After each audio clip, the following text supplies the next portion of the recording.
Okay, it's 11:30. We'll go ahead and get started. Just want to welcome everybody to February 8th Priority Planning Advisory Committee meeting. Lynn, would you take a roll call, please? Yes. Can everyone hear me? Yes. Yes. Okay. I'll go ahead and do roll call. Greg Byers. Greg. This is Audra. I'm here for Greg. Audra. Okay. Audra Merrick will be in for Greg Byers. Thank you. Steve Ocean. Present, Lynn. Okay. Thank you. Clement Lagaki. I'm here, Lynn. Great. Thank you. Elise Maza. Lynn, that's a Seth Kaufman. I'm sitting in for Elise today. Seth Kaufman. Okay. You'll be in for Christine Ward. Or Christine or Elise. Yeah, both of them I think cannot be here. So Okay. Okay. Brent Kane. Present, Lynn. Thank you. Barry Crockett. Here. Okay, thank you. Matthew Munden. Here. Thank you. John Morales. Here. Great. Thank you. John Brodsky. John Brodsky. John Brodsky is absent. We have quorum, Mr. Chair.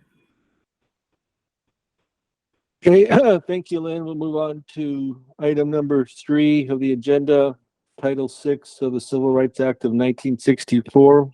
Pursuant to Title 6 of the Civil Rights Act of 1964 and the Americans with Disabilities Act, ADOT does not discriminate on the basis of race, color, national origin, age, sex, or disability. Persons who require a reasonable accommodation based on language or disability should contact their ADOT Civil Rights Office. Requests should be made as early as possible to ensure the state has the opportunity to address the accommodation. Then I know some of us joined a little bit later, but just so everybody knows that this meeting today is being recorded.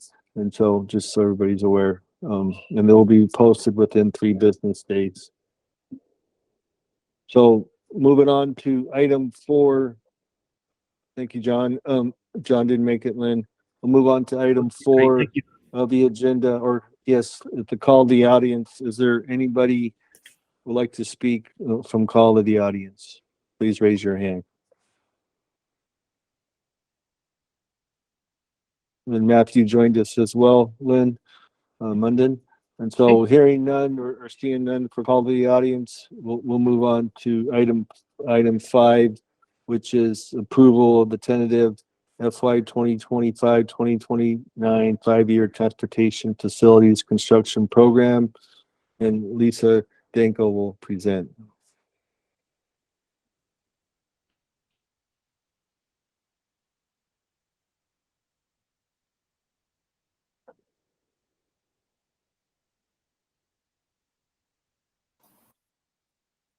Guess it helps if I take myself off mute. Is my screen visible to everyone? Yes. Yes. Okay, Yes. thank you. We're reviewing the 25 to 29 tentative program today. Here are the elements I'll be sharing with you. To provide some context, we'll look at the LRTP, bridge and pavement conditions, our program development status, the regional funding distributions, the RIC. We'll take a look at Greater Arizona in depth by RIC, by expansion projects by year, and a little bit on the board districts. We'll look at Maricopa and Pima County and the airports, and then we'll talk about next steps. I'll begin with an overview of the LRTP and how it impacts the 5-year program. You may recall that the LRTP included a recommended investment choice for the RIC, which the board adopted in October. The RIC established a goal to invest 78% of our available funding in preservation, 15% in modernization, and 7% in expansion. These goals are factored into the planning to programming process, which we use to identify projects that go into the 5-year program. This slide from the long-range transportation plan shows the funding needs of Arizona's transportation system, including the ADOT system and that for which we are stewards. As you can see, the total need is $231 billion over a 25-year period, 74% of which is on the state highway system, 231 billion. This particular slide shows that total need of 231 billion contrasted with the projected revenues over the same period. Due to the large increases we've experienced in construction costs and infrastructure needs and the impact of inflation on our revenues, we now have a funding gap exceeding $162 billion and with only $69 billion in revenue. Look now at the performance metrics for both bridge and pavement. The board statutes require that ADOT perform or report on these performance metrics, and that we use this information in developing the 5-year program. Starting with bridge, on this slide, we see the rating categories for our bridges. And most of you are familiar with these, so in the interest of time, I'm not going to read them unless there are any questions regarding them.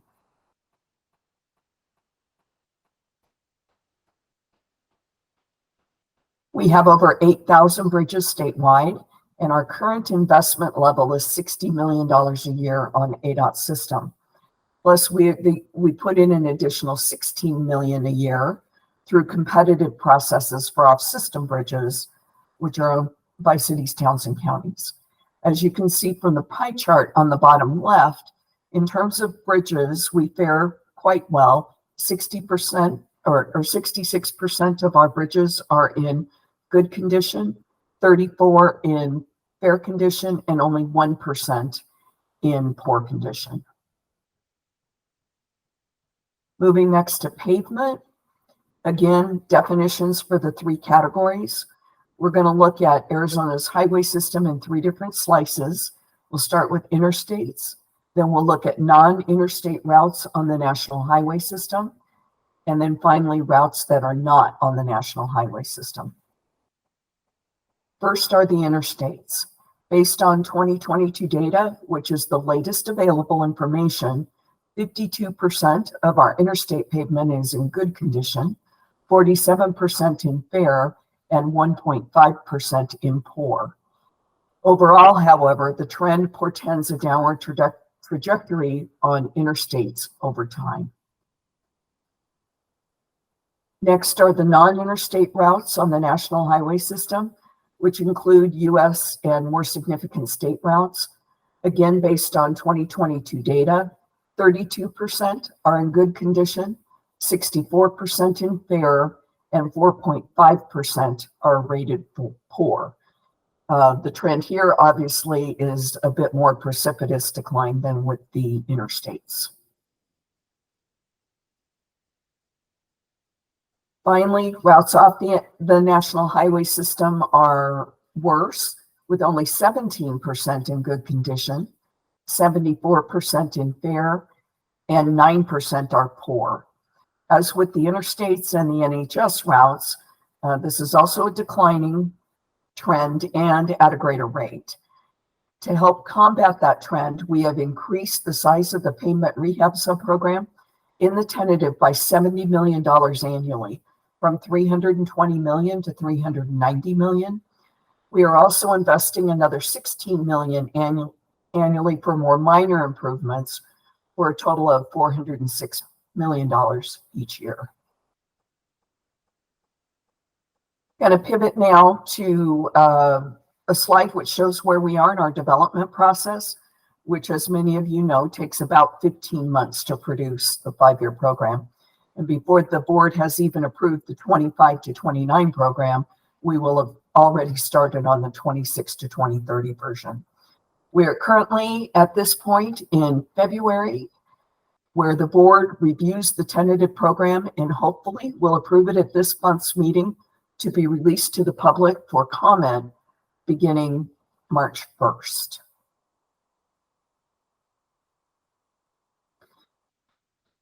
talk a little bit about funding now. This chart shows the total amount available by year for the 5-year program in the large numbers at the top of the column.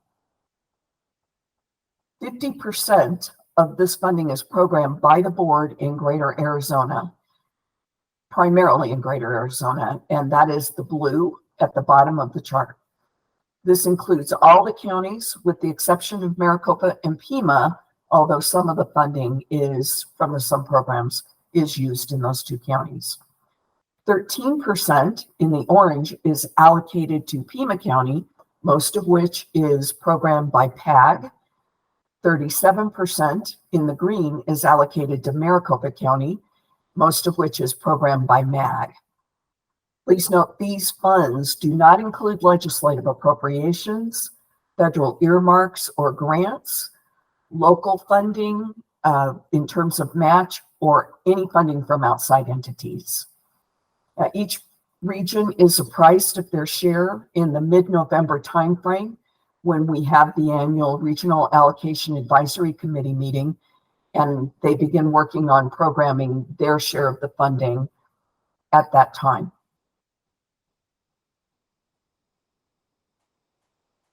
I noted earlier the RIC. Now we're implementing the new RIC goals in the 25 to 29 program. We'll measure adherence to these goals over a period of each 5-year program as opposed to annually, so that we can smooth out the highs and lows that occur when there are large projects going on in one region requiring a lot of resources. Further, we anticipate that it's going to take some time to achieve the RICs. Now, the next slide here is going to show you where, compared to this desired state, where we end up in the 25 to 29. As you can see, in Greater Arizona, we do fairly well. We come close to the RIC, although preservation still giving just a little bit away, 1% away to modernization and about 5% to expansion. MAG and PAG, by their nature, tend to be more expansion focused, particularly with the large projects that are going on in each region on I-10 and other investments in the regional freeway system in MAG, such as SR30. In addition, MAG and PAG's TIPs currently only run through 2025. So most of the funding for these two regions has yet to be programmed. It's parked in an unprogrammed subprogram, which is categorized as expansion. That's why you see most of those two regions showing up as expansion. Both of the regions will be voting on the extension of sales taxes later this fall. And once they know the outcome of those decisions by the electorate, they'll be able to proceed with their programs. I'm going to talk about Greater Arizona right now. This is the 50% that is programmed by the board, primarily outside of Maricopa and Pima. The total for all 5 years is $4.55 billion, including ADOT projects, ADOT subprograms, and competitively awarded local projects from subprograms such as HSIP, Transportation Alternatives, and others. At the beginning of this section, we have grouped and prioritized construction projects based on the year in which they are programmed to begin as required by statute.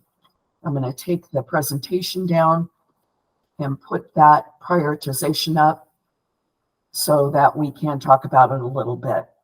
So to orient you to what you're seeing, the first section is 2025.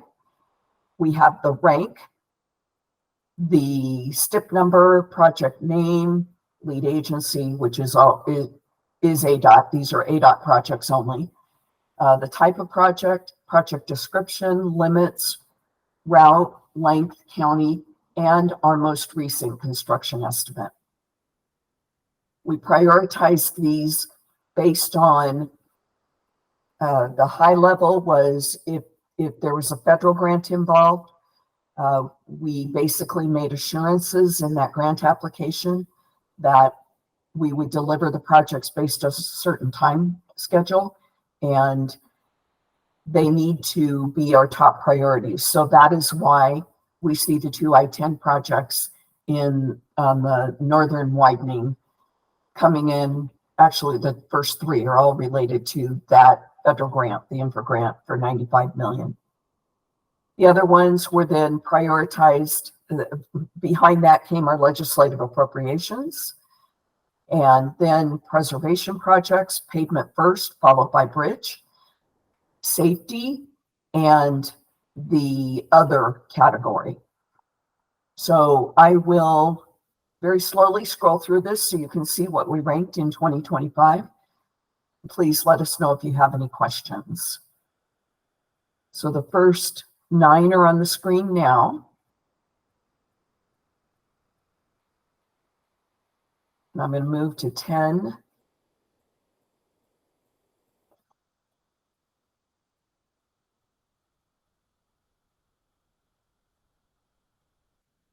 Through 20 now.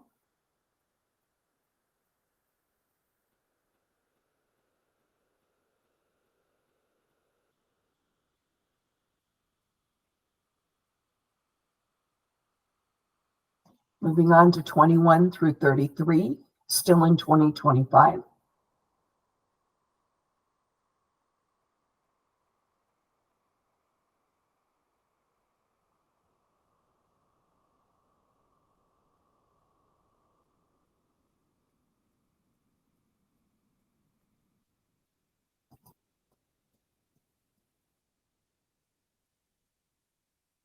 Finally, finishing off 34 through 40 and moving now into 26.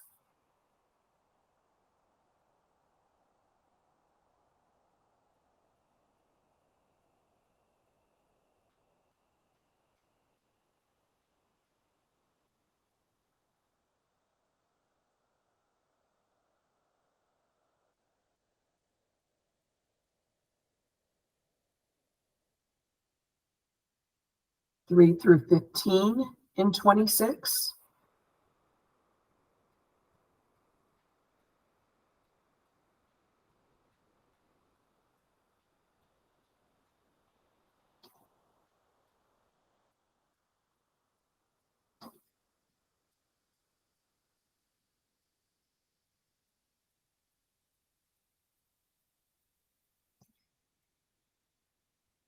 Sixteen through 27.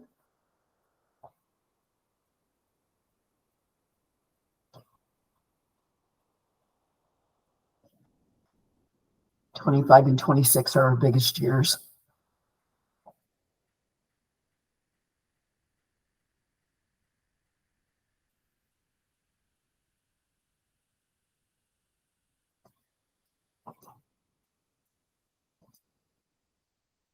'1 through 11 and '27.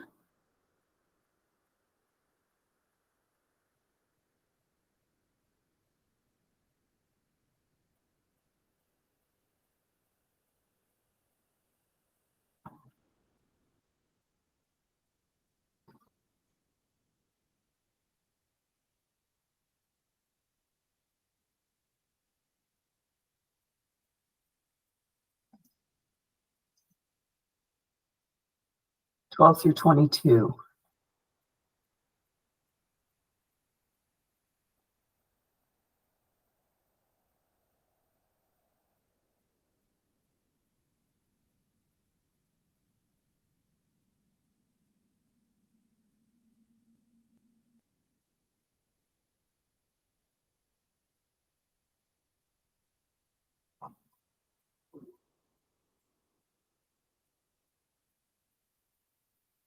'28, 1 through 12.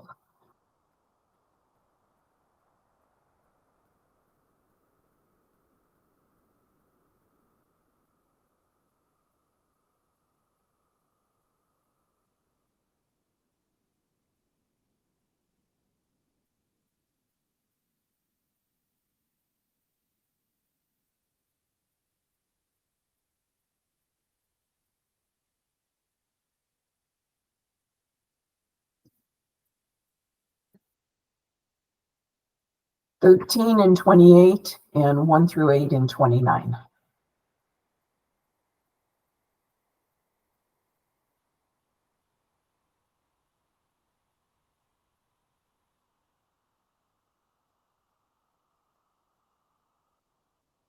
Are there any questions regarding prioritization?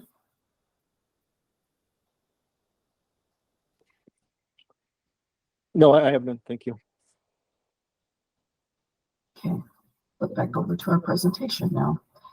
This slide shows how the $4.5 billion in the Greater Arizona section of the program breaks down by year and the primary RIC category. The black line is explained in the note on the left and shows that our current level of investment in pavement, this is major pavement rehab, is $390 million, and our current level of investment in bridges is $60 million. Together, these two major preservation subprograms total $450, which is roughly half of the funding going into Arizona, Greater Arizona, each year.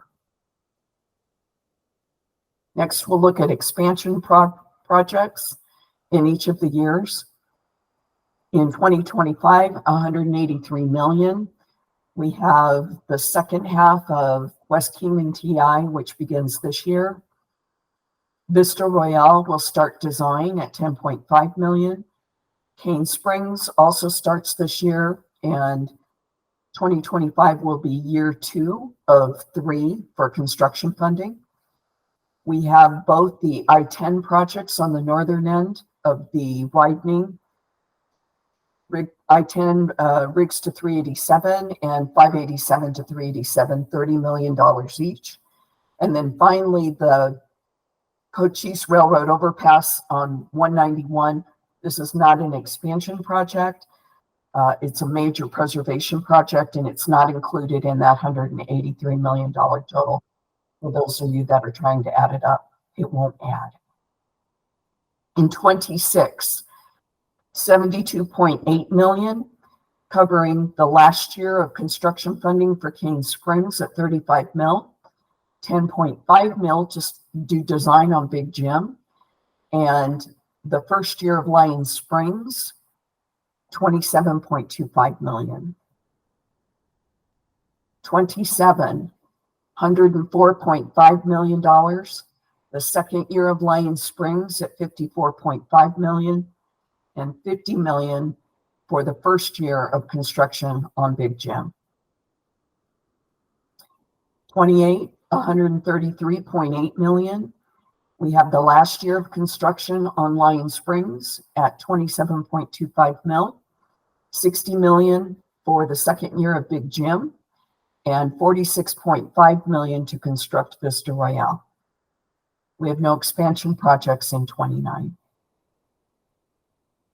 We did a couple of new things this year with regard to funding. The chairman requested that we provide more information on projects as opposed to the process.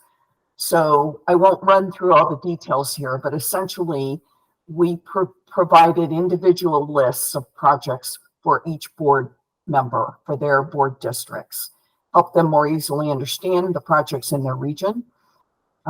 They did not include subprograms, and they were just the projects funded from the 50% programmed primarily in Greater Arizona.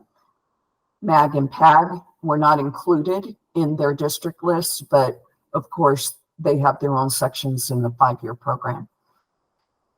Now the program is undergoing review internally. At the same time, it will be under review by the public, and therefore we will see a number of changes that go on in the program. We just wanted everyone to be aware that the final version you're asked to review in the next couple of months will look very different by the end of the process. The final program will have numerous changes in it. So we don't want anyone to be surprised. The second tool, in addition to the individual board lists that we have developed to assist in review of the program, is a tentative program map dashboard. And the dashboard I wonder if we can do it quick.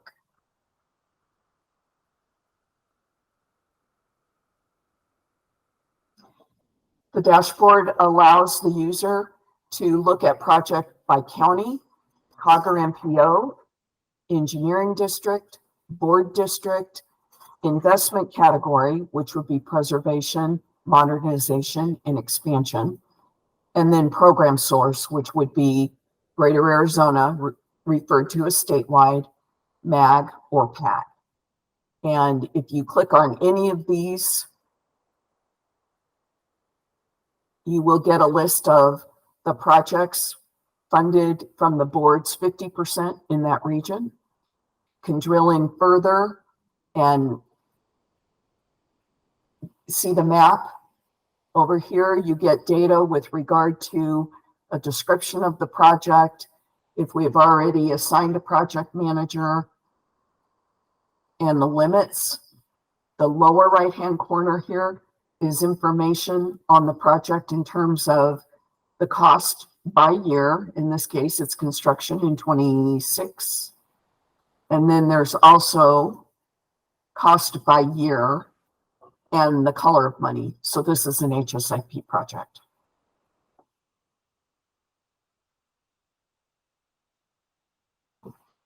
Details here in terms of how to use the tentative program dashboard.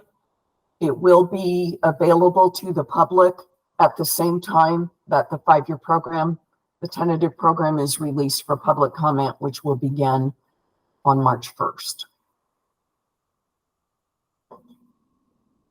In the MAG section of the program, this is the 37% that's allocated to Maricopa County and program primarily by MAG.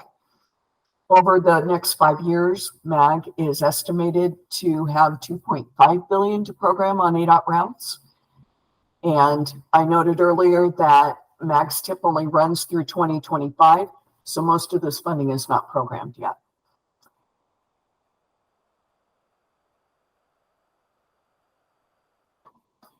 This map shows the locations of the projects currently programmed in the MAG region, the final year of their current TIP. Table at the right identifies the projects and the costs for each. The lists of projects and amounts are subject to change as MAG revises their program and approves their new TIP.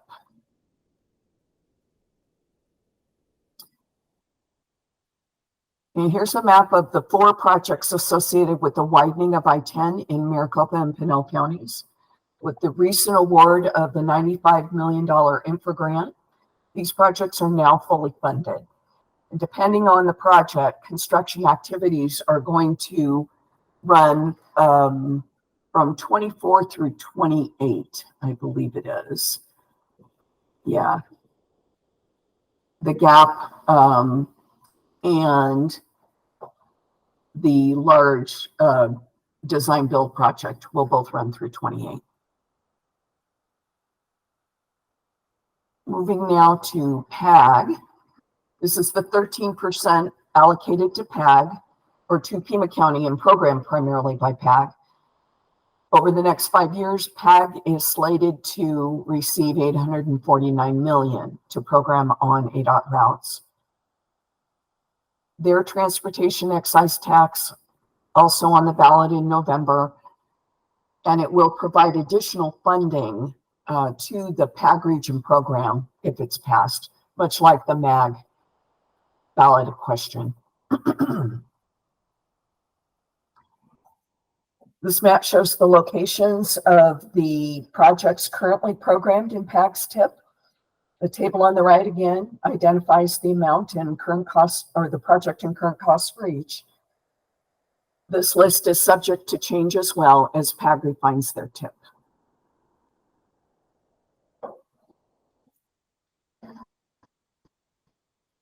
We have a map of the second major widening on I-10 in Pima County, $500 million project, and it will be the single largest project that we believe we've done in the PAG region. In addition to widening 3 lanes of the interstate, we will, or 3 miles of the interstate. We'll also be reconstructing the Keno TI and adding a new TI at Country Club. And this project is expected to take 4 years to complete. Airport section is next.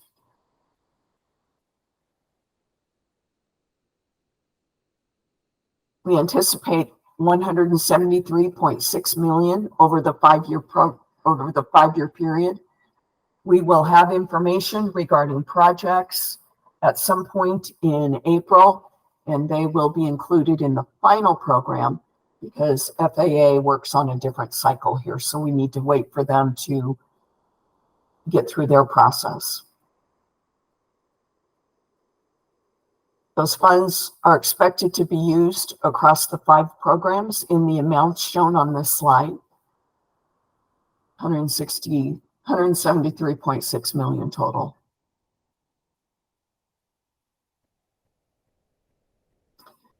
The next steps for the 5-year program. Today, PPAC will be asked to recommend the program and the prioritization to the board. The board hopefully will approve it at their meeting on February 16th to go out for public comment. Public comment period runs March 1st through May 24th. We'll have a tentative hearing, the board hearing for the tentative on May 17th. There will be a board study session on June 6th.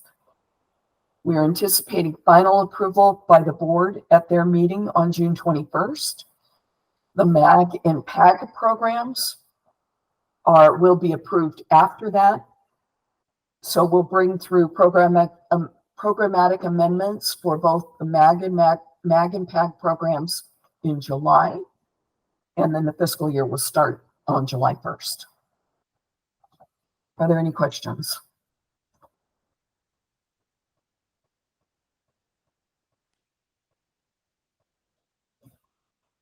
Glenn? Go ahead, whoever that is. This is Clem, not a question. I just want to compliment and thank Lisa Danka and her staff in programming for the tremendous amount of work they did here, all the adjustments and improvements that were made to this tentative program for presentation here today and to take to the board. Also want to thank everybody else throughout the department, lots of people throughout the department across the board who contributed greatly to the information needed and the discussion to get this where it is today. So big thank you to everyone involved. Thank you, Clem. Thank you, Clem, for those comments, and I echo those, but great job on presenting today. Any further questions before we move into taking the appropriate action?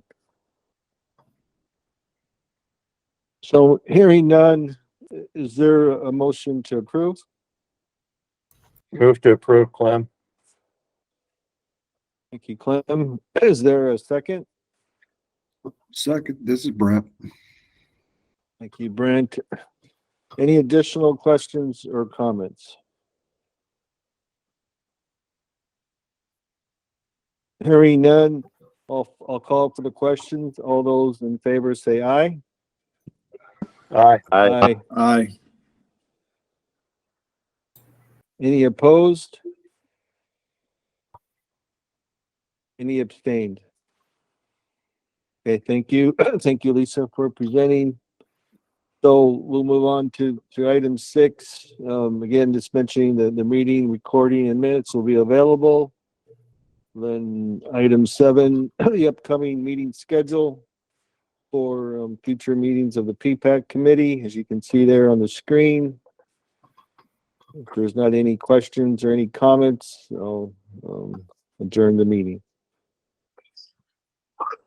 Yes. Okay, great. Thank you, everyone. Appreciate the time today, and we'll talk to you soon.